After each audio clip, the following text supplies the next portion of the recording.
You're listening to TIP. Hey everyone, welcome to our Wednesday release of the Investors Podcast, where we are talking about Bitcoin. On today's show, we have a big name from the traditional finance space, and that's Mr. Brent Johnson from Santiago Capital. What started out as a little spat between Brent and myself on Twitter quickly evolved into a phone call and then a decision that we should probably be recording this and turning it into a podcast. So this was a really fun conversation because Brent is a guy that likes Bitcoin a lot, but he also has a lot of concerns and points that he just likes to raise when having the conversation about it. One of the things that we really pride ourselves in here at TIP is offering all sorts of points of view on a particular topic so that anybody who's listening to it can make whatever decision they want after hearing the conversation. And on today's show, Brent provides a lot of food for thought on markets in general, expectations for going forward into 2021, and then the bull and bear cases for Bitcoin. So without further delay, here's my chat with Brent Johnson. You're listening to Bitcoin Fundamentals by the Investors Podcast Network. Now for your host, Preston Pish.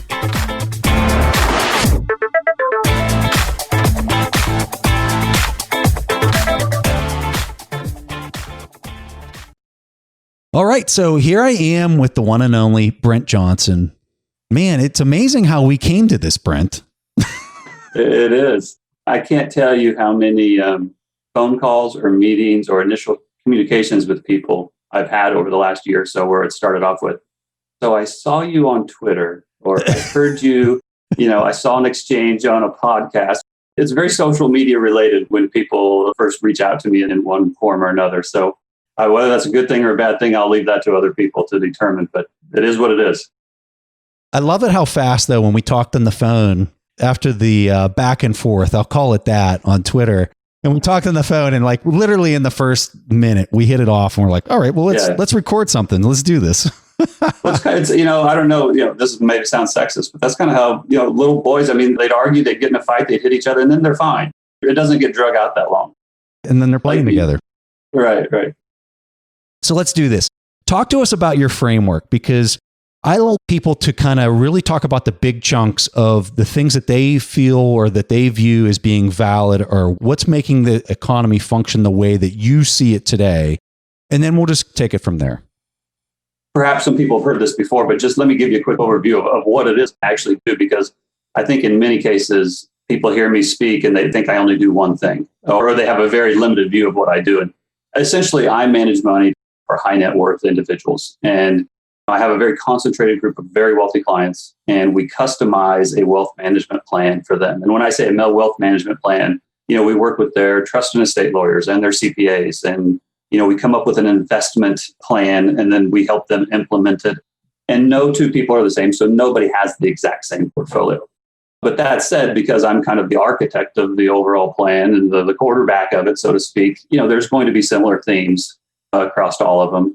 And my framework for everybody, even though their individual investment plan may get implemented differently and they may have different allocations based on their certain circumstances, the framework of which that I help them develop that plan is going to carry over across clients. And so the reality is I am not trying to make my clients rich. Most of my clients are already very wealthy. They got wealthy either through a very concentrated position at a company that they were working at, or a business that they started, and then it went public, or they sold it, or whatever it is, right? They had a very concentrated position, and then I've helped them diversify out of that concentrated position, and now we're kind of creating an overall diversified plan. The greatest way to get rich is to have a concentrated portfolio, and the greatest way to get poor is to have a concentrated portfolio. That's in my opinion. I like that. And so it works both ways. And so most of my clients, like I said, they're not trying to become a billionaire. They've done very well. They've got a very nice lifestyle. They want to pass it on to their heirs or their foundation or whatever it is. And so we're trying to protect it, right? And so that's where diversification comes in. So I don't think anybody should put it all into one thing. I want to ask you a question about that real fast, because I would think volatility would be something that would be very high on the list. As you're sitting down with one of these clients and you're saying, all right, so talk to me about your risk tolerance. If your portfolio moved by 20% in a year, what would that make you do? Are those some of the things that you really kind of focus in on it from the start? Absolutely. I mean, at the end of the day, my job is not to capture 100% of the upside of every move of the S&P 500. I think many people have wrongly started using the S&P 500 as their benchmark. There's no reason the S&P 500 has to be a benchmark. It might be appropriate, but it very well might not be appropriate. So what we try to do is to come up with an appropriate benchmark for them. What are they trying to accomplish and how do we get there, right? And for some people, it means taking a lot higher level of risk. For some people, like I have one client who, was a very successful tech executive. He was a former Air Force pilot. And, he's 65 years old. All he wants to do is, live off his earnings and go fly his airplanes. He just wants to make very conservatively make 5 or 6% a year. So his portfolio looks much differently than somebody else who is younger, wants to take more risk and, wants to get 15% a year or whatever it is. The point is I think it makes sense to come up with a plan for yourself, and who cares what everybody else is doing? I guess if you're just managing a mutual fund and your goal is to outperform the other mutual funds, your mandate may be a little different than my mandate. So with that said, and I think that is so important for people to understand, is every single person is looking at their circumstances, their age. I mean, alone is a huge factor of it, right? All of those things it's custom. So a person listening to this, if they take one thing away, it's going to be completely different than somebody else. Talk to us about the big story. Like if you had to explain, if you had to sit down with a new client and say, well, this is how I see the world and the environment that we're operating in right now from a macro landscape, give us that one over the world pitch or description of how you would describe it to them. First thing I would tell them that the next 4 years may be the most difficult years from an investment standpoint in the last 100 years. And I truly believe that. I'm not trying to be dramatic. I'm not trying to scare anybody. I really think we're kind of at this critical point in history. I think the big theme that I would point out is the debt. It's all about the debt. And debt, whether you think it does or not, debt has consequences. And, central banks around the world are doing their best to push those consequences down the road so that they don't have to deal with it. And regardless of whether they can continue to push it down or not, we're at a minimum, we're going to continue to bump up against it. And then maybe they can kick it again. But at a minimum, there's going to be events along the road that are going to be very volatile and very scary because of all the debt in the world. And I am of the opinion that they can't solve it. They can try, but ultimately we will have the kind of come to Jesus moment, right? And we've had several of those over the last 15 or 20 years, and they've been able to successfully kick it. I think we're getting to the point where it's going to have to be dealt with. I might be wrong on that, right? I might be wrong, but my point is, again, because I'm trying to keep people wealthy, I'm always looking for the pitfalls, and I'm always looking for what could go wrong. I don't just have the luxury to say, let's go buy Tesla. Let's put it all on Bitcoin. Well, when you said you don't see them being able to solve it, what would be your driving point of view for why? The main reason is because all of the solutions to kick it down the road actually make the overall problem bigger.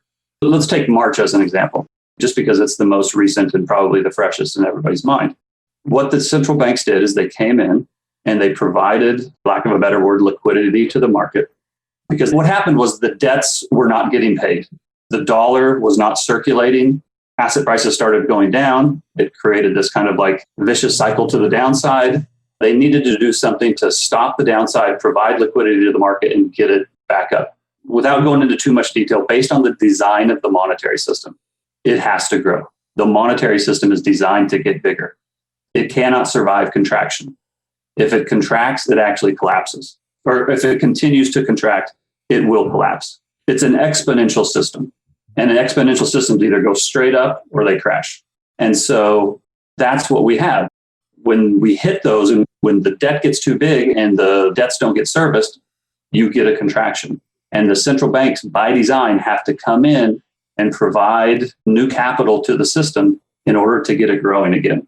And this has numerous effects across all kinds of markets, whether it's talking about growth rates or inflation rates or alternative currencies. It literally affects so many different things. To me, it all goes back to the design of the monetary system, the fact that it's a debt-based monetary system, which means for it to grow, the debts have to grow. But eventually the debts get so big, they create a deflationary force. So you have this situation where the system has to grow, which is inflationary, but the system has grown so big, it has to deflate at the same time. It eventually gets big enough to where it becomes in conflict with itself. And I think that will eventually have implications for all kinds of markets.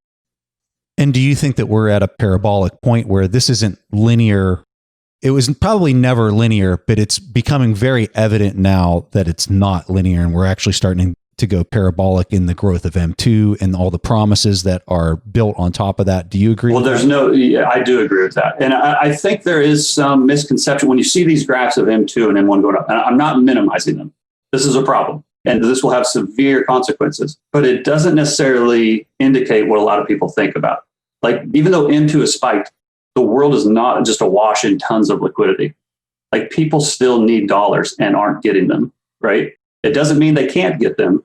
I'm just saying that just because that M2 has taken off, a lot of it's still trapped into the banking system. And I mean, we could spend 5 hours just on that topic alone. So we probably don't have time to go into too much detail, but a lot of the money that the central banks have pumped in, based again on the way they've done it, it gets trapped in the banking system. It doesn't get into the real economy, or at least the full extent of it does not get into the real economy the way many people think it does. I think the common perception is that the banks are printing money. They get to the banks go out and buy stocks, and the stock market goes up. That's sort of true, but in a really detailed sense, it's not true.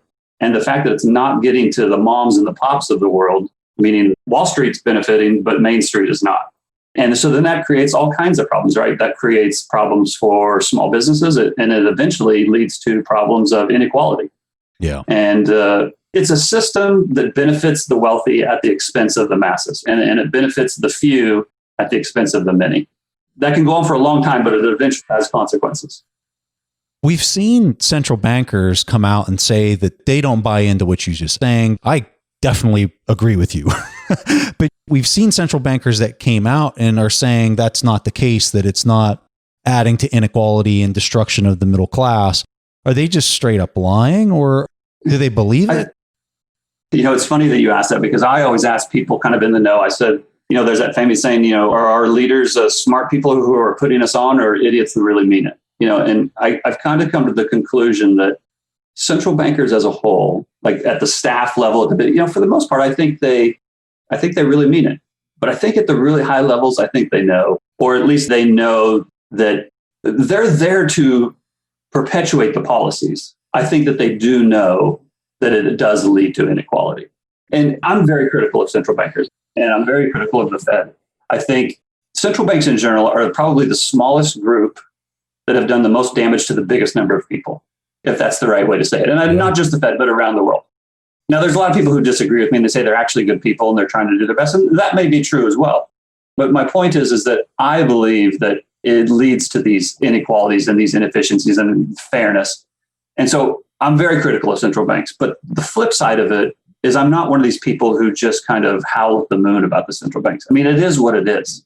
And if you lose money because the central banks did something that you didn't think that they should do, or because you don't agree with QE, in other words, if you've been trying to short the stock market for 10 years, and every time it goes up, you say, it's only because of the central bankers. Well, at some point, you have to start factoring these evil central bankers into your formula, right? And so to think that the central bank, that they're ever going to do anything other than bail out the system is silly, because that's literally their job. They're the lender of last resort. So to think that they're not going to step in when a crisis hits and just let everything fall, it's not going to happen. They are going to step in. That's why they were created. Do you think that in 2021, we're going to see printing that exceeds the printing we saw in 2020? Oh, yeah. Highly, highly likely. Nothing is impossible, but it would very much surprise me if it did not exceed it, and perhaps drastically so. I say that not just the Fed, like the whole world is doing that. Yeah. That's the other thing I always like to point out is it's fine to take shots at the Fed, and I think that they deserve it. But it's not like we have the idiots at the Fed and then there's these geniuses at the ECB, right? Or these, masterful, financial guys over at the BOJ. They're all the same. So let me ask you this then. March, huge liquidity event, as you were describing, massive amounts of impairment on trusts between two parties all over the globe. And then they had to step in with real printing to put all those units back into the system. If you think that we're going to have printing and debasement like we saw in 2021, but maybe even bigger, does that mean that we're going to have another liquidity shock like we had in March that would generate the need for something like that? Because I agree with you 100%. I do think that it's going to be higher in 21. I'm just looking at it like, well, you need some type of event for that to happen. Do you see that? I do. And I don't know what's going to trigger it. I mean, everything is just so ebullient. Is that the right word? I mean, sentiment is high on everything. Markets are euphoric. And listen, sentiment and narratives are extremely powerful. And right now, the narrative is that the world is going to print its way out of it. We have global reflation. The central banks have reduced the amount of risk. They have your back. And so get into risk assets, and here we go. And that can last a while. And I'm not denying that is a powerful force and that it can't go on. I just don't think it can go on forever. And, I don't have perfect timing. Did pretty good at the beginning of this year, and I've done not so well in the second half of this year trying to time that.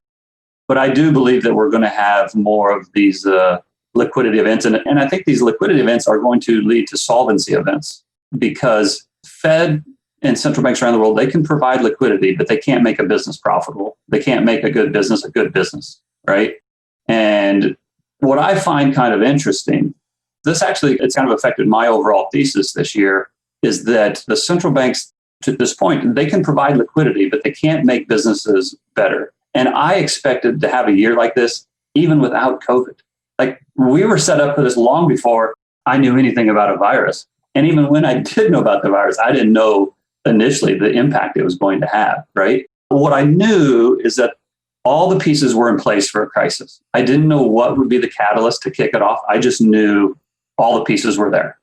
And whether it would be some kind of a company missing earnings, or whether one country would default on its debt, or whether another currency peg would break, something would happen, and then it would cause this chain reaction. Well, turns out it was a virus. And when it initially hit, I thought, oh my God, this is the catalyst. This is not only going to be really bad, but it's going to accelerate my whole thesis. It's going to make it happen even faster than I thought.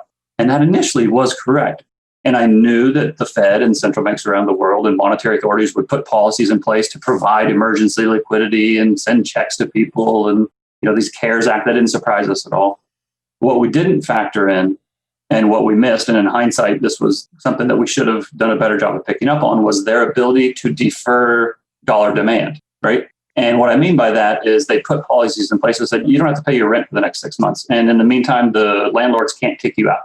Think of all that money that's been deferred. Those payments still exist. They haven't been forgiven. They've just been deferred. But that's dollar demand that was kicked down the road at the same time that they're providing supply. We initially thought that the demand was so high that it would overwhelm the new supply that they're kicking in.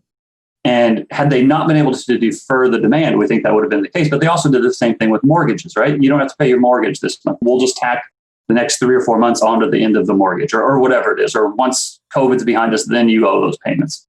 Same thing with kind of trade finance. If you ordered a bunch of inventory from China, but the planes weren't flying and the ships weren't floating, and so you weren't receiving that inventory, well, then you didn't have to pay for that inventory right away. You could pay for it 3 months later or 6 months later once the economy opens up. And so they've been able to provide a bunch of supply while kicking demand down the road. And I guess the point I would make is they can't kick the demand forever. And when the demand comes back, perhaps that's what causes the solvency and the liquidity that then leads to these solvency issues. I mean, I'll tell you, I saw this chart, and I think that Gundlach sent it out. Somebody told me that's it. And I didn't see it initially posted, but somebody sent it to me, and it showed households around the country that are either in arrears on rent or behind on their mortgages. And it's like every state, it's like 20, 30% of the population are either behind on their rent or their mortgage. So San Francisco is a big restaurant town, and we actually have several friends who own restaurants and bars, and they're all just getting decimated. So there's all these businesses that they've been able to survive on either savings or the emergency loans or the program that the government gave. But I don't know that those businesses are ever going to be solvent. Again, maybe they will, but they might not. And so I think that there's all these issues that are still out there. And I don't know exactly what the catalyst will be. I just know that the table is still set for another crisis. That was kind of a long, rambling answer to your question, but that's kind of how I see it. No, and I think those are all really interesting points. And I think when we look forward, the Triple P was such a huge event in how they issued it, because, I mean, it was literally willy-nilly, like, hey, here's a giant pot of money. Everyone stick their hands in and grab as much as you can and go. And you might not have to pay it back. So just get as much as you can kind of event. And I kind of suspect that the next one, and I fully expect there to be a next one, is going to be an equal size pot of money, maybe even bigger. And I just can't imagine the zombification that that's going to have on just businesses all across the whole country and really kind of globally. Right. Well, and not only that, but think of, even if, let's say they get the vaccine to everybody in the next 60 days or not, to everybody, and everybody takes it and there's no more COVID. Even that's the case, I just don't think that the world is going to go back to work the same way we did a year ago. Businesses have, the ones that have been able to, in restaurants, you kind of have to go to the restaurant in order for the restaurant to be successful. But someone like me or a lawyer or banking or some of those jobs like that, you don't really have to go to the office every day, right? Or in a sales job, you don't really have to get on the plane and fly to Houston to meet that pharmaceutical company to say, you can just do a Zoom and then you can ship them the stuff, right? And so I don't think that companies are going to need the same amount of office space that they have. But think about how big the office and the real estate markets are, and those are all financed by debt. I just don't see how commercial-backed securities don't have real trouble. And the problem is, once you start based on the design of the monetary system, when you start to get a credit event, it has this effect where it kind of ruffles through the whole world and the whole economy. And so I just think there's too many events out there to think that this is all going to go smoothly. Yeah, I was listening to a clip of Sam Zell, probably in the August timeframe. He was looking at the commercial real estate and just like, this is a disaster. And no, I don't think it's time to step into this and start buying it. I think people need to stay the heck away. I'm surprised we haven't seen more bankruptcies in that space. Are you aware of the government basically providing some type of relief for that middle tier? I don't think they have yet, but I think on some of that, the banks have just extended the loans, said to the people that owe the loan, we'll next quarter or next 6 months, we'll defer them out another year. But like I said, and that can go on for a little while, but eventually the banks have to get paid too, or else the banks stop that because they owe money to people, right? And so again, this all works for a while, but it's interesting that in a way that if the economy opens back up and all the demand for the currency increases again, in a way that causes problems too, right? Because then you actually have to pay your bills. And so I just kind of feel like we're in this corner. It's kind of like with interest rates. Interest rates are so low. There's no way that we can let them rise again, right? But the flip side is if interest rates won't rise, then banks don't do well and pension funds don't do well. And then they'll go bankrupt, right? So you're kind of damned if you do and damned if you don't. And that's why I say, they've done a masterful job of kicking this can down the road, but I just don't think they can kick it for much longer without the consequences coming up. And you go back 20 years, but if you just go back 10 or 12 years in the great financial crisis, a lot of the problems around the world got bailed out by the central banks. So it's the central banks that have the assets on their books now. And to solve those, then you start messing with currencies. The currencies become the outlets, right? And so I think we're going to have a currency crisis. And whether it kicks off in 2021 or 2022, I don't know, but I just know that we're set up for a massive currency crisis. So based on all that, I suspect you have a lot of the same narratives that I hold as dear as anybody else that talks on all these podcasts, which is the narrative is scarcity wins. If you can own something that's truly scarce, it's going to do really well in this environment just because of the expectation for how many more units central bankers are going to be adding into the system. So is there anything beyond that you can see from an investment standpoint, or just talk to us a little bit about your opinions on that and maybe even beyond that?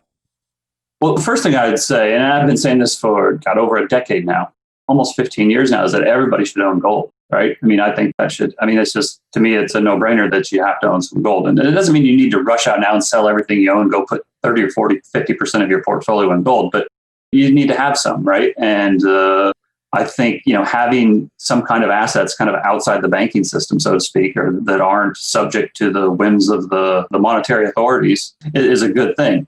Now, but part of the issue is that, a lot of the way that people own gold is either through an ETF or a mutual fund, or they trade futures. And that's that's kind of exposure to the gold price, but it's not really gold itself, right? But, gold is a thing it's scarce, and it's always been in demand for 5,000 years. And so I think over the years ahead, as governments around the world increase the supply of their fiat currencies, that gold will rise. We kind of talked about Bitcoin a little bit on the phone the other day. I think everybody should own Bitcoin. I think, for some people, maybe, a higher allocation is appropriate. I think for other people, higher allocation isn't appropriate. But I think if you can afford to own some, you should have some. Bitcoin is the potentially biggest asymmetric trade in history. At least it already has been. And it could be even from here, right? And even as much as I like gold, I don't think gold has the same asymmetry as Bitcoin does. Now, What you won't like me to hear me say is I think Bitcoin could fall a lot too, right? I'm not convinced that it's going to be the greatest asset in history, but I know that it has the potential to be. And so I think you got to own it. But, I think that there's some things that could go wrong with it. So I wouldn't tell somebody to sell everything you own and go out and put all your money into Bitcoin either. I think it has a place in a diversified portfolio, but not an all or nothing thing for me. The whole Bitcoin versus gold debate, I think is kind of silly. I think you can own both. There's no reason you have to choose between the two. If you do, I understand it, but you don't have to. Talk to us about some of the risks that you see with it. I think the biggest one is that it's unproven. Now, I know you'll say, well, it's been around for 12 years. We've had 2 or 3 crises. It's gone from pennies to $23,000. It's proven itself. Well, fair enough. It's proven itself over the last couple of decades, but it's been very volatile along the way. It's been open to massive swings. If you bought 3 years ago at 18,000, when was it? Was it 2 years ago? It was, anyway, whatever. Yeah, 2017. If you did all your analysis in 2017 and you thought this is the greatest asset in history, it is going to $1 million, and you put 50% of your portfolio in there. Well, today you look pretty smart, but 6 months ago you didn't, right? Because you were down 75% from where you started 6 months ago, right? If it's 18,000 to 6,000 or whatever that number is, right? I think it wasn't 6,000 in March. It was 4,000 in March. And so if you had liquidity from other places and you knew you were holding for the long term, it didn't matter. But if you needed that liquidity for something, that's 60, 70%, that's a big drawdown, right? So my point is it's not without risk. The second thing I would say is, and you know these figures much better than I do. I kind of go like this with Bitcoin. I get really into it and then I kind of leave it for 2 or 3 months and then I get really into it. And Bitcoin's kind of one of those things, or the crypto world's kind of one of those things. I feel like if you're not on top of it every day or every week, so much happens that, you miss it. And so some of my stuff might be dated and you know the figures better than I do. But a couple of the other risks that I would say is that, isn't it something like 2% of the holders own 80% of the coins or something like that? The whales dominate the market, right? So typically the whales are pretty smart people, right? And I'm not saying this has happened. I'm just saying this could happen. If the whales pump it up, this is the greatest asset in the world, and then all the small retail guys come in and buy it at the margins and push it to 30 or 40,000. And then one night a whale says, you know what? I'm out. I'm 80 years old. I'm rich. I don't need any more. And he can sell a lot of coins really quickly. Now, again, I'm not saying that will necessarily happen, but it can. And maybe you argue that it's not a thinly traded market, but if you have a big whale selling in a thinly traded market, prices can move really quickly. And you've seen that several times in Bitcoin. But the flip side is a whale comes in and you go from 4,000 to 23,000 in 6 months, right? So it cuts both ways. The other thing I would say is that, again, and I don't know the numbers, but I know over 50% of the miners are located in China. And so I'm not going to say that that's necessarily a bad thing, but if the CCP just rolls up to all the mining operations and says, these belong to us now, those people don't really have to say no. They don't have the ability to say no, they don't, right? I mean, China, if they want them, they're going to take them. Now, and then you'll say, well, then they'll all just migrate to the miners that are outside China, or it'll fork or something. And that's possible, but I'm just saying that is a risk. That could cause some disruption in the short term. The other thing, and you'll know this better than I will, the whole Tether thing, as I understand it, Tether is a big part of the growth of Bitcoin. And it's my understanding, you can correct me if I'm wrong on this, but it's my understanding that Tether is really more of a way to send dollars around the world than it is to send Bitcoin around the world. In other words, it's dollars backed by Bitcoin instead of Bitcoin backed by dollars. I might have it wrong, but that's my perception. And I know it was like 2 or 3 years ago, they kept saying, it's 100% backed. But they would never, an audit was never done, it was never approved. And then they said, well, it's more like 70 or 80% backed. Okay, well, that's actually still pretty good, no problem. But what's it backed by? Well, it's backed by assets. Well, are those assets dollars, or what kind of assets are they backed by? Okay, well, they've never actually said that. And then this year, I think they said the value of Tether has increased a lot. But then when you look at the banks the Tether uses, there's been no dollar flows into those banks. So if all that Tether's backed by the dollars, well, where are those dollars at? Because they're not in the banks that they say that they use. So again, it doesn't necessarily mean there's a problem. It's just a red flag for me. And then the big one, the really big one, and I already know where this is going to go, and that's why I laugh. But the idea that the governments around the world are just going to sit by and let a private currency be the currency of the realm and they're just going to be slaves to this Bitcoin, and that's going to become the national currencies for a number of governments, I think is absolutely ludicrous. Now, it doesn't mean that Bitcoin's not going to go to $1 million, but I don't see governments adopting Bitcoin. I think they'll have their own digital coins. And if Bitcoin ever seriously threatens the livelihood or the ability of the government to fund themselves with their own fiat currencies, I think governments will take steps to limit the use of Bitcoin.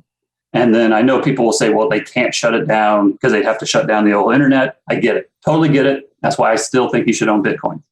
But you throw a few people in jail and activities will, behaviors will change. What I think is interesting is one of the reasons that people are so, I guess, into Bitcoin, if that's the right way to say it, is they see it as a way to take on the evil system, right? There's this evil system that has lasted for centuries, and it's the few take advantage of the many. The money's always in the hands of the powerful, and it's never in the hands of the people. These guys will do anything in their power to maintain their power. But then on the other hand, they're not going to do anything when this private currency comes along and threatens their existence. I don't quite get that. I don't quite get how someone can think, the evil empire has lasted for all these years because they're the most ruthless people in the world. But then those most ruthless people in the world are also just going to sit by while this private currency comes along and threatens its existence.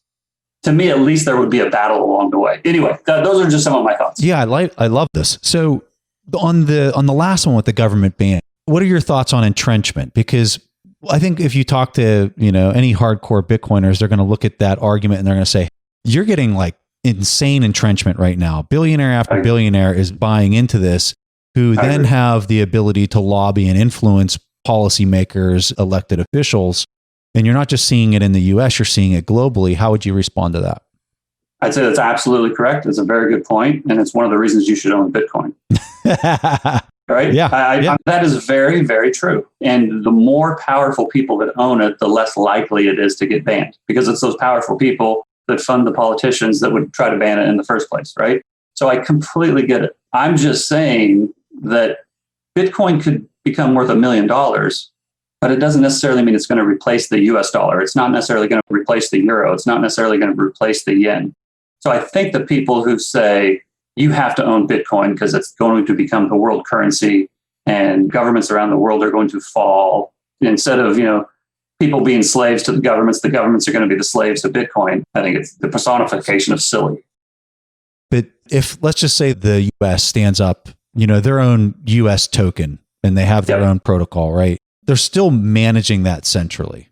It's not like it's going to be a decentralized token. So if we still buy into the narrative, which I'm sure you agree with, which is they have to continue to base the currency based on the policies that this massive deflationary price. So it doesn't really matter if they call it a US dollar token or they keep doing what they're already doing. They're going to have to debase whatever that thing is. And it's going to be debased against gold. It's going to be debased against Bitcoin because, I buy into Bitcoin being fully decentralized at this point. I think you have an interesting talking point, and I think that a lot of people in the community share your fear with the Chinese mining. And you brought up the point that full node operators can fork. If there's a bad actor or there's somebody who's trying to go back and reverse one of those blocks, right, that have a 51% attack, the full node operators can go and fork the protocol. But I agree with you. I think in the short term, it's going to have an impact on price and it's going to create volatility, which I think is your biggest concern for a person owning this. Your opinion is they might not be able to handle the volatility associated with it. Yeah. And the other thing I'd say is I don't have a problem with Bitcoin. Actually, I'm a fan of it. I would love to see Bitcoin continue to rise and become more popular and not get attacked by the government.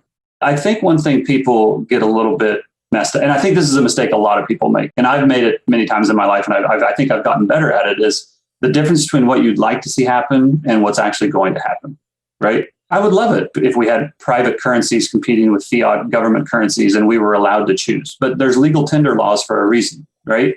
I don't have the time to go through them all, but look around the world and look how many times a country, kind of this rogue nation, started talking about using something other than the dollar. And think about how it ended up for those people and those leaders. They're gone. Do you think there's a certain market cap? I don't know what the Bitcoin market cap is right now, but let's just maybe. Like if we get to $1 trillion or we get to $5 trillion, does that argument really kind of go away? And it's like, all right, now governments are going to have to adapt because there's no way they can really kind of stop this force at this point. Well, I would say the governments already have to adapt. They're all talking about digital currencies, right? I think, this thing kind of sprang up and there was kind of this cute little anomaly, and then it kept growing and growing. And I think it's gotten to a point where, my mom knows about Bitcoin at this point, right? It's not like a secret thing anymore. And it's kind of, entered the zeitgeist a little bit. And I think the governments of the world realized they had to wake up. And I think they're kind of scrambling to try to catch up. And government currencies are not going to be decentralized. They're going to be centralized, right? And so I think they will be fine with Bitcoin existing, and they'll try to regulate it to a certain extent, as long as it doesn't threaten their coins themselves, right? But I guess my point is the idea that they will just sit back and allow Bitcoin to become the currency of the world and not push back, I think is wrong. Now, that doesn't mean that Bitcoin won't win. It just means that they're not just going to sit back and allow it to happen. So one of the arguments that, I make this argument a lot. The reason that we've gotten to the entrenchment level that we're at right now, which I think is extremely high, way higher than anyone would have suspected. If we warped ourselves back 15 years ago and we said, hey, there's going to be this decentralized protocol that becomes money, and all the central banks and all the governments of the world are going to allow it to happen, right? You, me, everybody else pretty much on the planet would have looked at you and said, that's impossible. They're never going to allow something like that. People who study the protocol and how the protocol functions believe that the 4-year halving event was by design, and by design in order to create deep entrenchment. And so what it does is, through its scarcity, it basically ratchets up into these various scarcity levels, but they stay put for 4 years. So you get these exuberant bids that happen because there's this suffocation of supply on the open market. It goes up, there's a total overreaction. It has this big giant correction. Regulators are getting ready to really start taking action, like, hey, we got to start regulating this. Then the whole thing falls apart and they forget about it for 3 more years. And then the protocol goes through another 4-year halving cycle, and it basically does quantitative tightening and it ratchets it up. So in May, we had another one of these events, and there are a lot of analysts, a lot of people that are looking at, well, what does the scarcity level now take us to with this new halving event? Well, it takes us over 100,000, and we're seeing the price run post halving event. And it almost seems like this whole thing was designed to perform in this way that allowed entrenchment at the deepest level into our existing financial world. Do you buy into that? I do buy it. Bitcoin is one of the most ingenious inventions in the history of the world. I think it's incredible. I find it endlessly fascinating. And I think everybody should own it. I think the Bitcoin has this first mover advantage. I'm kind of one of these Bitcoin maximalists, even though the Bitcoin maximalists drive me absolutely crazy. Right? That said, there's such an incredible advantage to being the first mover, but that said, there's also the first mover disadvantage in that if, and I'm not saying that they will, but if private digital currencies ever start to threaten government issued securities, the government's not going to go after the little tiny one. They're going to go after the big boy to try to cut him off at the knees, to scare the whole world, to don't threaten our existence. And again, I just think the people that think that this isn't going to happen, that Bitcoin will just be allowed to take over. Now, Bitcoin may take over, but it won't happen with the government just saying, okay. Without a fight. They will fight it. They will fight it to the bitter end. And they will score some points along the way. That's my point. What do you think about the game theory of other countries? So, if this was an individual country that was dealing with this threat, I buy into what you're saying all day long. But when we look at, and you and I are looking at this from a U.S. lens, right? And we're looking at it from a lens where there's been U.S. dollar dominance for decades, and it's benefited us tremendously from a military standpoint, from all sorts of standpoints where dollar dominance has given the United States a massive advantage. When you look at all the other countries in the world, they see that through the exact opposite lens. It's been a detriment to them, that dollar dominance. So when you have this new token that's decentralized, and it affords them a huge opportunity to take back some of that advantage that they've been a victim of for literally decades, even if I'm using the US as an example, but you could really kind of use any country as the example. If they want to step in and perform heavy regulation, I think you're going to have others that are going to look at it from a game theory standpoint and say, well, we're going to do the exact opposite. We're going to actually promote the use of this heavily. You look at Switzerland. I know they have an entire valley out there that they call Crypto Valley in Switzerland, and it's heavily promoted. I've been there. Yeah, and I've been there. I've seen it. Beautiful. One of those beautiful places in the world. Tell us about it. It's basically from Zurich down to the border with Switzerland. It's, it goes along Lake Lucerne and the Zug. And, there's these half dozen vaults up in the Alps that are former army bunkers that do this cold storage, and they've passed laws and, encouraged businesses to do this. So I agree with everything you're saying. I guess my point is because I think they see the advantage of it, right? They want productive economies. They want growth of the economy, but I don't think that they want their currencies replaced. Right? I mean, that's a big thing. You got to remember that the currency of a government is one of its biggest tools. Yeah, flexibility. I mean, think about this. Okay, so let's pretend for a second that let's just use Switzerland because that's what we were talking about. Let's pretend that Switzerland was more of a rogue nation rather than just a neutral nation. And they decided, okay, we're going to, as the rest of the world kind of tries to clamp down on Bitcoin, we're going to embrace it. And we're going to make Bitcoin the national currency of Switzerland. Okay. So now you're operating a business in Zug, Switzerland, and the currency's Bitcoin, and it's priced at $25,000. And now you need to go build a new plant, right? So you go down to Union Bank of Switzerland and you borrow $2 million of Bitcoin because you want to go buy some trucks and materials to buy that plant. And then a year later, Bitcoin's priced at $75,000. Well, now your debt, you took out 3 times as much debt as you thought you did. Right? I mean, remember that cross of gold speech that, was given by the politician back in the early 1900s because, they didn't have the flexibility of the currency. Well, how do you grow your country and your economy if your currency isn't going up at 2 or 3 times a year and nobody wants to borrow? I mean, there's that side of it too, right? You need to, in order to have a productive economy, you do need to have at least somewhat of a steady currency. My concern is this, Brent, when I look at, so I buy into the whole Ray Dalio big credit cycle that basically started with Bretton Woods, and the interest rates peaked in the early 80s. And now we're here at 0% interest rates, right? That big giant cycle. And I look at how much that inflationary monetary policy has incentivized capital investment. And you look at how much technology growth we've had through that period of time relative to any other period throughout history, because it was this global collective incentive structure that was supplied through that monetary policy. And when I look at, and I just look at how nature works, if you have 12 hours of daylight, now you got to have 12 hours of darkness. And you look at pretty much everything throughout nature has this cyclic piece to it. And so when I look at the fact that we've been going through that since 1944 up until now, and we're 80 years into that big giant credit cycle that created all this innovation and all this growth, I then have to wonder to myself, is this Bitcoin thing supplying such a hard peg that it's bringing the nighttime to this massive credit cycle that's going to slow everything down? Just because you and I like the fact that we've been able to have so much progress and growth through our entire lifetimes doesn't necessarily mean that that growth rate or that incentive to continue to produce and grow is going to continue to be there for the second half of our lives, because maybe something like this steps in. Do you think that that's a little hardcore? Or listen, I mean, these are extremely big concepts that we're thinking about, right? And it's like the cycles of history. And I don't think you're off base. I don't know whether that's going to play out or not. I certainly think, barring some new technological discovery, I think maybe the growth rates, over the next 50 years, maybe are not quite as high as they were over the last 50 years. Maybe if we got rid of all this debt, whether it's by default or inflation or whatever, but if we can get past all this debt that's, taking all our productive capacity away, then maybe we could get to these higher growth rates again.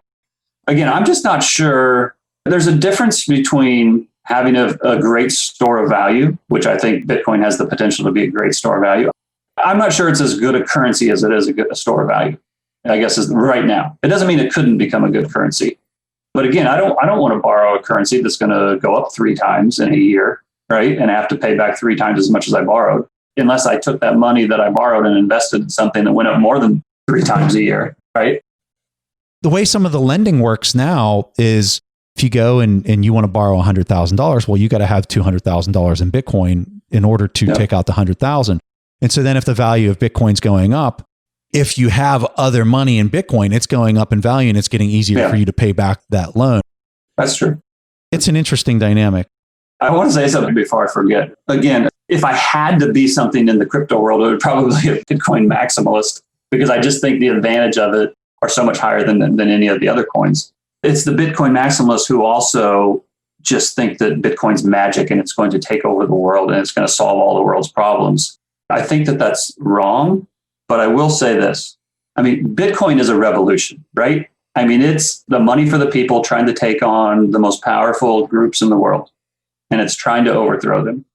And that big group is going to do everything it can to keep from getting overthrown. But you know what? Sometimes, not very often, but sometimes the revolutionaries win, right? And if you go back and you look at revolutionaries throughout history, they're typically not the most rational people in the world, right? They're the people who think that their cause is worth dying for. And to be a revolutionary, you kind of have to be out there and you kind of have to be a little bit crazy. So even though the Bitcoin maximalists drive me nuts, I kind of understand it. Because if you're going to start a revolution and you're going to win, you need the true believers who are willing to die on the floor for the cause. And there's people out there that are selling everything they own and taking out loans in order to go buy more Bitcoin at $23,000 because they're the true believers. Who knows? We'll have to see how it works out. One of the things that gets lost in where this could potentially go and unravel is really around the fixed income market. So today we've got, let's just ballpark it and say we've got $100 trillion of fixed income in the world. Most of it yielding literally nothing. We'll call it 18 trillion is negative yielding. And so I'm just going to play out a scenario. My opinion, and the opinion of a lot of other people, due to this scarcity shock that just happened in the protocol back here in May of 2020, is that the price of Bitcoin should be around 100,000 by the fall of 2021. That's the numbers in the math a lot of people are suggesting. If true, I'm curious how people in the fixed income community could possibly keep holding on to those positions as they watch something that is quote unquote becoming the new store of value. I mean, we're already seeing narratives. I saw one on CNBC probably 2 weeks ago, and the headline was, I think it was like the dollar's death or something like that. And it was a picture of a Bitcoin with a crown on top of it. This is like on CNBC, right? And they're having these conversations. And I'm thinking, how are people possibly not going to say, you know what, let me just pull a sliver of 1% out of this $100 trillion market of fixed income and start sliding it into Bitcoin? And I think that the potential for it to totally unravel due to what has been caused by the central bankers that you were describing perfectly at the beginning of the show starts to play into some of this. And I'm just curious if you would agree with it. I don't disagree with it, but I don't agree with it for a few reasons as well. So what do I mean by that? So I think this 100 trillion that you're talking about, those markets, the people that make the decisions overseeing those markets, they can't go buy Bitcoin. Yeah. It's just not in their mandate, right? Now, the individuals who perhaps believe in Bitcoin may be currently lobbying their investment committee or their board of directors or whoever it is to allow them to take the 1% and put it into something like Bitcoin. But, a lot of the big holders of these, the $100 trillion of fixed income, these are big pension funds and big endowments and big mutual funds. And, a mutual fund that is tasked with, managing AAA rated bonds, their mandate is to go buy AAA rated bonds. That guy may have his own money invested in Bitcoin, but he can't take his mutual fund's money and go buy Bitcoin. And if and when that mutual fund company ever does let somebody go buy Bitcoin, they're probably going to set up their own Bitcoin mutual fund or something to go do it. I guess my point is your argument, you could also make that same argument that gold's been going up over the last couple of years. Now, not at the same rate as Bitcoin. I get it. But that same fixed income manager can say, why do I have to buy negative yielding bonds when I could go buy gold? That would perform better than these negative yielding bonds. But they go to their investment committee, and the investment committee says, we have at most a 1% allocation to gold, and we would just go buy a gold mutual fund. We're not going to, in our AAA rated bond portfolio, we're not going to go buy gold, right? So my point is, I'm not saying that those endowments and those pension funds, they may at a group level decide that we want to have a small allocation to Bitcoin. But these investments, it takes years sometimes to get a change in the investment policy statement or their mandates to allow them to go into a new asset class. And it's becoming easier, right? And when you have people like Druckenmiller and Paul Tudor Jones and these kind of legendary investors stepping up and buying Bitcoin, that obviously helps. You got a guy like Michael Saylor, who's a little bit more of a, that guy's kind of crazy, right? But he's gotten his board to sign off on putting, what did they put, 10% of their money? I want to talk about that because this relates to fixed income, what he's doing right now. So he just went out and he issued a press release that he was going to try to raise $400 million with a note, a 5-year note that had a convertibility clause to it. And what was so fascinating, so I talked to him on Monday, and it was oversubscribed. It was oversubscribed to $650 million, $150 million higher than what he was going after. And you know what I think is going on is you have people in fixed income that have the mandate that you're talking about, and they're Bitcoiners, or they believe in Bitcoin, and they're saying, holy crap, this is my chance to basically participate in this upside and do it in a way that I'm still meeting my mandate. I think that's absolutely right. I mean, listen, whether or not you agree that Bitcoin is going higher and whether or not you agree with Michael Saylor of the attributes of Bitcoin, it's a fairly genius move on his part. Oh, right? Yeah. Genius. Yeah. If he's right about Bitcoin, which I obviously think he is, but yeah. Sure. Yeah. Well, I guess my point is it was a way for him to go raise capital. And I have to confession to make. I'm not sure that I know the answer to this. Was it that he would put 100% of the proceeds into Bitcoin, or just a portion of it? Yeah, okay. Yes. Okay. All right. Which is crazy. And what was the interest rate on it again? Do you remember the interest rate? 75 basis points. Yeah. So, and that's essentially what it was, right? He sold a call option on Bitcoin to people who couldn't buy Bitcoin. Exactly. That's the best summary explanation of what he did. Yeah. And then, so I was really curious. Well, let's see how the market handles this, right? Is the 75 basis points payable in dollars or in Bitcoin? Do you know? Oh no, it's dollars. Oh yeah, it's definitely dollars. Okay. Yeah. I mean, it's a genius move. Whether it works out, I don't know, but it's very clever. I love how you just described that, because that's what this is. And so when I'm seeing this move, and I'm looking at it and I'm saying, are we just seeing a preview of what Apple and other large cap companies that have a really pretty balance sheet, is he providing a template that's going to be copied in 12 months from now? Well, I would say it's unlikely he's the only one to do it, right? If somebody does something that's successful on Wall Street, everybody starts to copy it, right? I mean, that's just kind of how it's historically been. Somebody figured out credit default swaps, and the next thing you know, we've got so damn many credit default swaps we cause a global financial crisis, right?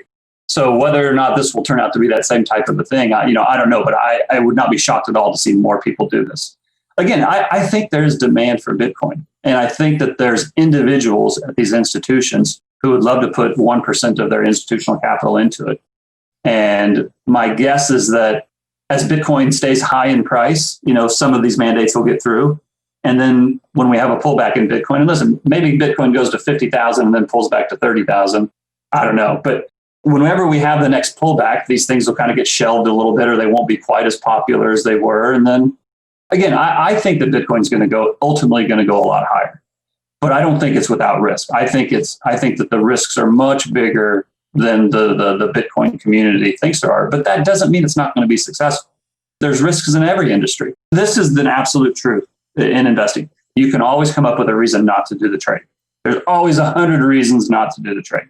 But if you can find a couple of reasons to do it, sometimes you just got to do it, right? And I kind of feel like Bitcoin's one of those things. I own some Bitcoin. I don't own as much as you probably would want me to, or other people think that I should, but I own a little bit just because I see. I'll tell you, if you want to call me bitter about Bitcoin, I will absolutely admit that I'm bitter on Bitcoin, because I've been following it since 2010. Somebody sent me the white paper in January of 2010. They sent it to me because, I was a big fan of gold, and they said, hey, this is pretty similar to gold. We think you might be interested in this. And I remember reading the white paper, and I remember sitting back in my chair. And, I live in Silicon Valley, or near Silicon Valley, and I have a lot of people that work in tech. The tech kind of goes over my head. I'll talk with them about the things that they're doing and my eyes just glaze over because I just don't really get it. But I remember reading this white paper and I remember sitting back in my chair and thinking, if the technology works the way this paper says the technology works, in a million years, it'll never be legal because it is the most powerful thing possible, right? And Bitcoin was 25 cents at the time. And I remember thinking I should just put $5,000 in it and forget about it. Well, it's the one time in my life where I was somewhat practical. I just had a son a couple of years before, starting to pay for him to go to private school. And, I had changed jobs and, there's all these reasons. And, again, that's one of those things I should have just done the trade. Right. And I didn't because I thought about it and I was like, well, no, I won't.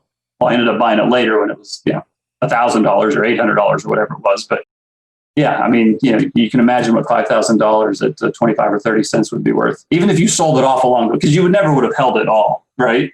So it's not like I'd have 3 billion in, Bitcoin, but, 20 or 30 million wouldn't be bad. Right.